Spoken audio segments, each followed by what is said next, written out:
Camille Brooks learned early that silence was survival. At 26, she'd perfected the art of being invisible. Shoulders tucked, eyes down, hands steady, as she refilled champagne flutes at the Carlisle Hotel's Winter Gala. The kind of event where a single bottle of wine cost more than her monthly rent in Bed-Stuy. Han Jae-kwon stood alone near the terrace doors, deliberately isolated from his own men stationed around the ballroom. The champagne in his hand had gone warm an hour ago. Around him, conversation stopped mid-sentence. Eyes slid away. Someone was setting a trap. When Camille passed close enough to refill a nearby glass, he caught her wrist. Not hard, just enough. "Stay close," he said quietly in English, his accent slight but present. "And when I ask, say yes." She should have pulled away. Instead, she met his eyes and recognized something she'd seen in her own mirror. The weight of knowing exactly how bad tonight could get. "I'm working," she said, voice low. "I can buy this hotel." Fact, not arrogance. But right now I need something money can't purchase. Credibility. Across the room, 3 men in expensive suits watched Jae-kwon with the kind of focus that preceded violence. "You're in trouble," Camille said. "Not yet, but my second-in-command just left through the service entrance with Park Jin-ho's wife. My cousin arranged this. In 10 minutes, someone will start a scene. Questions, allegations, very public." He shifted position, blocking her exit. "Or I can walk out with my wife above the drama." Camille stared at him. At the sharp cut of his jaw, the white shirt with 4 buttons undone, the black dragon's tail curving up his neck, at the careful stillness that reminded her of her brother before he got arrested. "I don't know you." "No, but you understand leverage." His eyes held hers. "I'm offering you $10,000 to stand next to me for 2 hours. $10,000. Her mother's medical bills, the eviction notice in her kitchen drawer. 20,000. And you never contact me again after tonight." Surprise flickered across his face, then something darker. "Done." The room shifted as they moved together. A woman in red, stunning, Korean, dripping in diamonds, went very still. Jae-kwon positioned them center ballroom, hand warm on her lower back. "What's your name?" "Camille Brooks." "Camille. I'm Han Jae-kwon. Tonight you call me Jay." A young man approached, handsome, expensive suit, murder in his eyes. "That's Min-jun," Jae-kwon said quietly. "My cousin. He bribed my security detail. So the information about my second's affair. When he gets here, lean into me." Min-jun reached them, smile toxic. "Hyung, I didn't know you were bringing a date." "Some things are worth protecting." Jae-kwon's thumb moved in a slow circle against Camille's spine. "Min-jun, this is Camille, my wife." The word landed like a gunshot. Min-jun's smile froze. Phones appeared. Whispers spread. "Wife? How unexpected." "We kept it private." Jae-kwon looked down at Camille with an expression so convincing she almost believed it. Some gifts aren't meant to be shared with the family. Min-jun's jaw tightened. "Congratulations. I'm sure the elders will be thrilled." "I'm sure they will." Jae-kwon guided Camille toward the dance floor, leaving Min-jun standing alone. "You just made him look weak," Camille said as they reached the floor. That was the point. Jae-kwon positioned them, one hand on her waist. He expected panic. Instead, "I showed him I'm so secure I got married without permission." They began to move. The music wrapped around them, cameras everywhere. "I just tied myself to a crime boss in front of 300 witnesses," Camille said. "And I prefer businessman with complicated supply chains." Despite everything, Camille almost smiled. The song ended. Another began. Across the room, Min-jun stood with 2 other men, all 3 promising consequences. The woman in red drank something amber, eyes tracking their every movement. "This is going to follow me," Camille said quietly. "People will know my face." "Yes. You should have told me that before." Would you have said no? Genuinely curious. Camille thought about her empty bank account, her mother's next treatment. No. Then I didn't lie. I just didn't give you information you didn't need to make the decision you were already going to make. His hand shifted on her waist, pulling her fractionally closer. It's a skill. It's manipulative. Yes, but it keeps people alive, including you tonight. The music shifted, more intimate. Jaquan pulled Camille against him, breath warm against her ear. They're moving, Jinho's men, shifting toward the exits. She registered the tension in his body. What do? We finish our dance, we smile, and we walk out the front door while my actual security, who just arrived through the kitchen, makes sure nobody follows us. The final notes played. Jaquan stepped back, keeping her hand in his. He lifted it to his lips, kissing her knuckles while maintaining eye contact. Ready? Camille nodded. They walked through the ballroom. Confident. United. Min Jun tried to intercept them. But Jaquan simply nodded, acknowledgement without engagement, and kept moving. Outside, a black car waited. The door closed, the car pulled away. Through tinted windows, Camille watched the hotel recede. Only then did she exhale. Thank you, Jaquan said, exhaustion cracking his mask. You're paying me $20,000. Don't thank me. The money doesn't buy gratitude, just cooperation. He turned his head. You could have panicked. You didn't. In the intimate space, details emerged. Fine lines at his eyes, slight scar on his cheekbone, hands resting on his thighs, perfectly still, trained never to show uncertainty. Who was she? Camille asked. The woman in red. Jaquan's expression closed. Someone I used to know. Someone you cared about. Once. Before I became this. This? The man who uses strangers to win games I'm tired of playing. The honesty caught her off guard. Then why play? Because stopping means dying. My father built this from nothing. Came to New York with $500. He died thinking he'd succeeded. I'm not going to waste his sacrifice because I'm tired. The car turned onto FDR Drive. The East River glittered. Where are we going? My place in Tribeca. I need to make calls, arrange things. Then someone drives you home. With my $20,000. It'll be deposited tonight. Cash, untraceable. He pulled out his phone. That's what you need, isn't it? Nothing that connects back to this. How do you know what I need? I've spent a decade learning to read people. You want security, safety for someone you love, a way out. And you? Jaquan was quiet. I want to be someone my father wouldn't be ashamed of. But that ship sailed.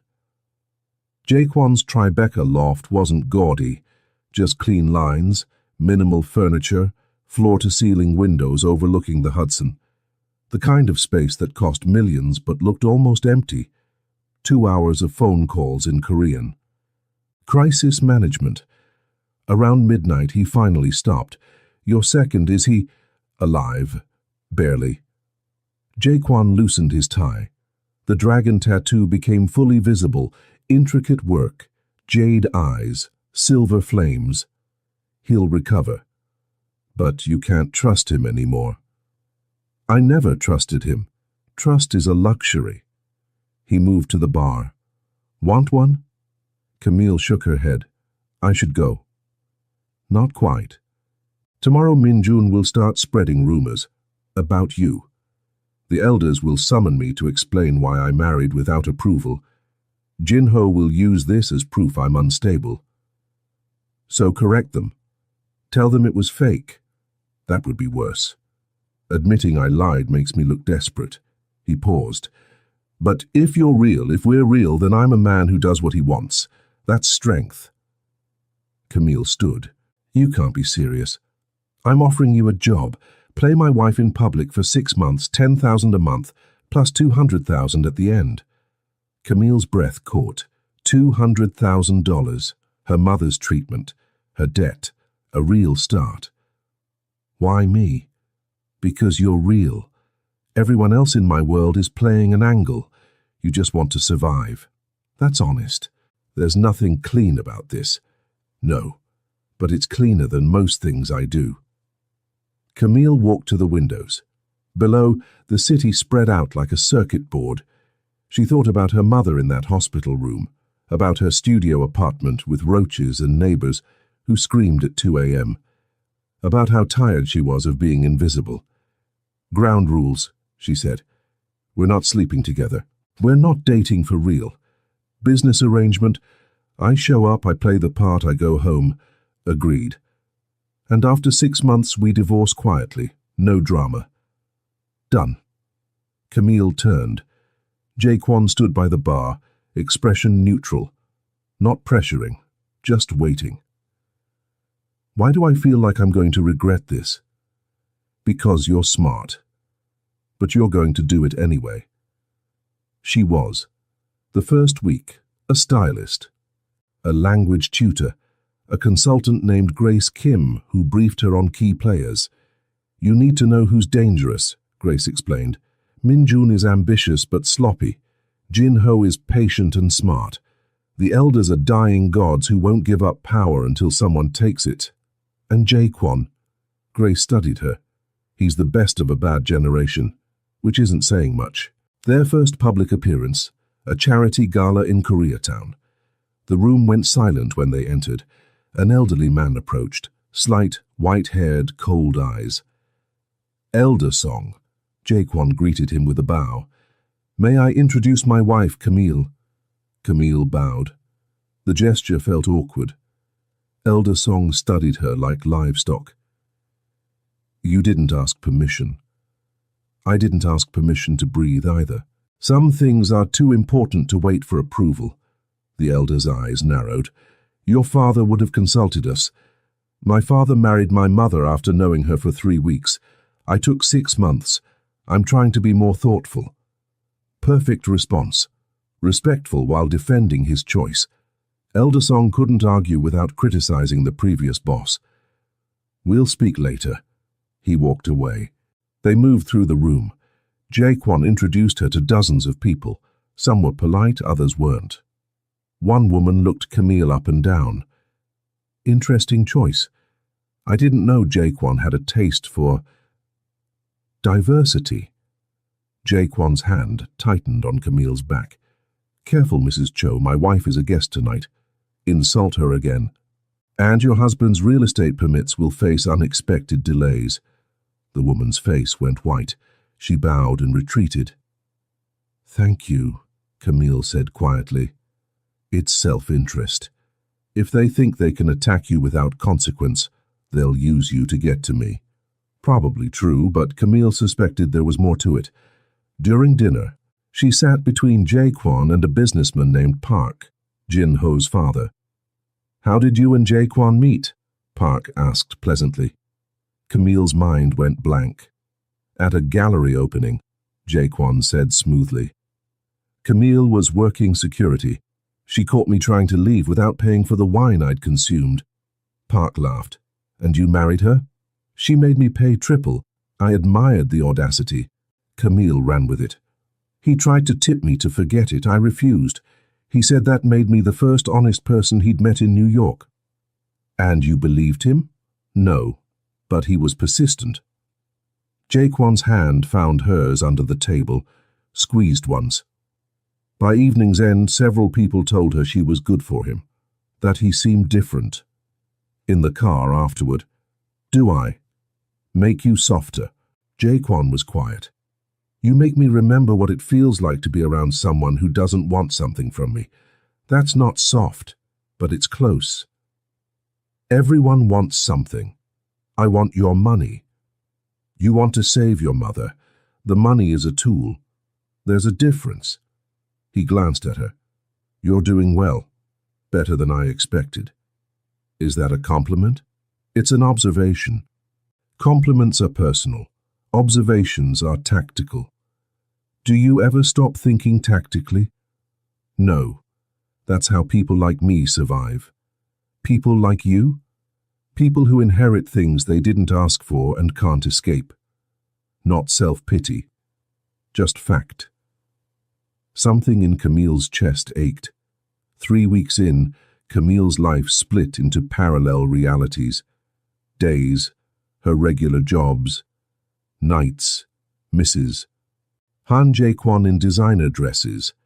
The money helped, medical debt paid. Better apartment, more sleep. But the exhaustion was different now. Performance exhaustion, Jae-kwon noticed. "You're tired," he said one evening. "I'm fine. You have circles under your eyes, you've lost weight. Yesterday you forgot what province my family is from." "Daegu, I know. You said Busan." "That's Min-jun's family." Gentle but firm, "You need to rest. I need the money. I'm paying you. You don't need the other jobs. You want me to quit my real work and just do this full time? I want you to stop collapsing. It makes people think I'm not taking care of you, which makes me look weak." There it was, transactional, strategic. "Fine, I'll quit catering. Keep the bookstore weekends." "Camille, don't. You're right, I'm tired, I'll handle it. But don't pretend you're concerned about me. You're concerned about how I make you look." Jae-kwon pulled over, West 23rd Street. He killed the engine. "You think I don't care about you? I think you care about what I represent. Is there a difference?" His eyes searched her face. "You've been in my life every day for 3 weeks. You've met my grandmother, eaten at my table, sat through meetings about hiding money from the IRS. You sleep in my guest room because events run too late. When exactly did caring about what you represent become separate from caring about you?" Camille's throat tightened. "Don't. Don't what? Don't make this confusing. We have a deal. Business. I can handle business. What if I don't want clean anymore?" Outside, New York rushed past. Inside, everything went still. "That wasn't the deal," Camille said finally. "Deals change." Jae-kwon's fingers grazed her cheek. "I didn't plan this. But you're here. And you're real. And every time someone assumes you're with me for money, I want to tell them, you're the only person who sees me as human. I barely know you. You know I take my coffee black, that I check the locks twice, that I call my grandmother every Sunday and lie about being happy. You know my cousin wants me dead. You know—" His voice cracked. "You know I'm tired, Camille, and you don't judge me for it." Camille's hand covered his. "Jae-kwon, I know this is complicated, but what started as strategy became something else, and I don't know what to do with that." The honesty was devastating. "We go to the gallery," she said, pulling back. "We smile, we play our parts, and we don't talk about this again until the 6 months are up." Pain flickered across his face. Understood. He restarted the car. Neither spoke. But at the gallery, contemporary Korean artists, he stayed closer than necessary. And when someone asked how they fell in love, Camille answered, slowly, then all at once. And meant it. The crisis came on a Tuesday. Camille was at the bookstore when Grace Kim called. "Get to Jae-kwon now." "What happened?" "Min-jun made his move, meeting with the elders. Claims he has proof you're a plant, working with the FBI. That's insane. Doesn't matter what's true. Get to the warehouse in Red Hook. This is bad." The warehouse was industrial, isolated. 2 men let her pass. Inside, 20 men in suits. At the center, Jae-kwon faced Min-jun and Elder Song. Min-jun was talking. Background check came back.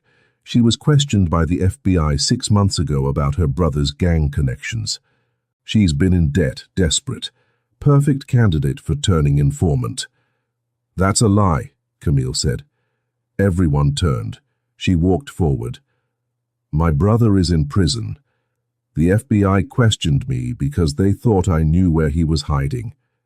I didn't. I told them nothing. I've never cooperated with law enforcement. A pretty speech, Minjun said. But we have evidence. What evidence? A background check showing I was questioned. That proves nothing except I'm related to a criminal. Half this room is related to criminals.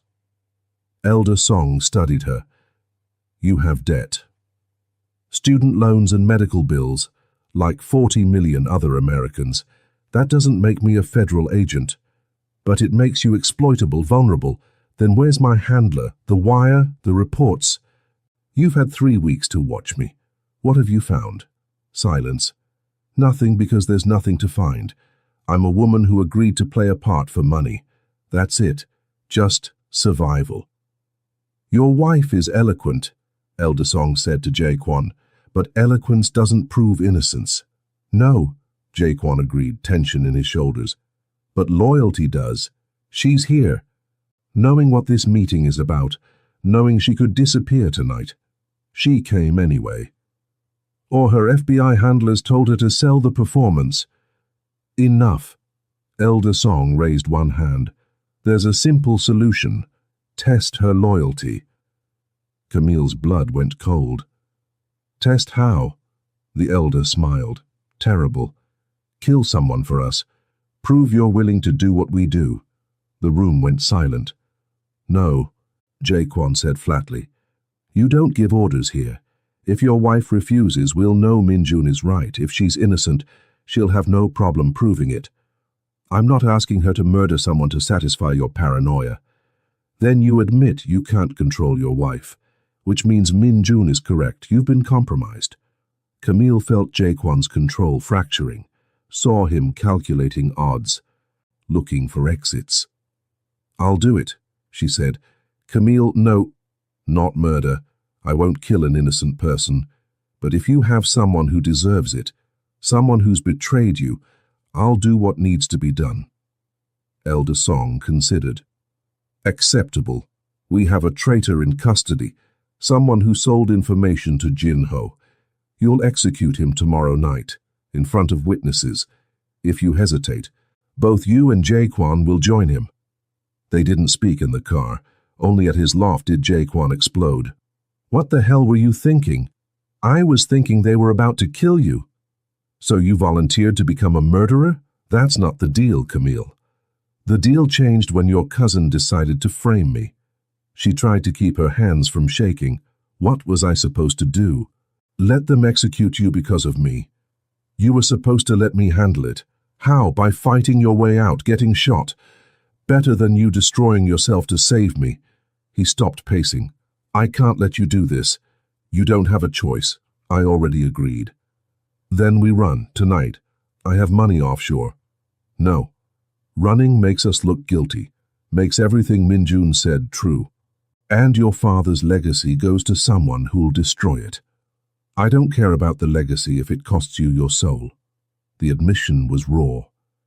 Camille moved closer, hand on his chest, felt his racing heart. Who is he? She asked quietly. The traitor. Lee Sung-min, one of my father's original people. He's been selling information to Jinho for 6 months, got 2 of our people killed. Jaquan's jaw tightened. He deserves it, but that doesn't mean you should. Has he been tried? Confessed? This isn't a legal system. But you have proof? Yes. Emails, wire transfers, video of him meeting Jinho's people. He's guilty. Then tomorrow night I'll do what needs to be done. She kept her voice steady. And afterward, we'll deal with consequences together. You don't understand what you're agreeing to. Killing someone changes you, I know, I've done it. Maybe. Or maybe it proves I'm willing to fight for people I care about. Jaquan's eyes searched hers.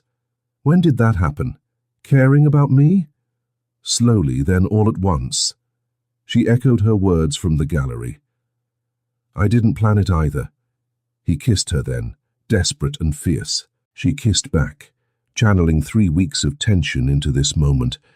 His hands cupped her face, thumbs stroking her cheekbones, her fingers twisted in his shirt. When they broke apart, he pressed his forehead to hers. If you do this, there's no going back. You'll be one of us, in their eyes, in the law's eyes, in your own.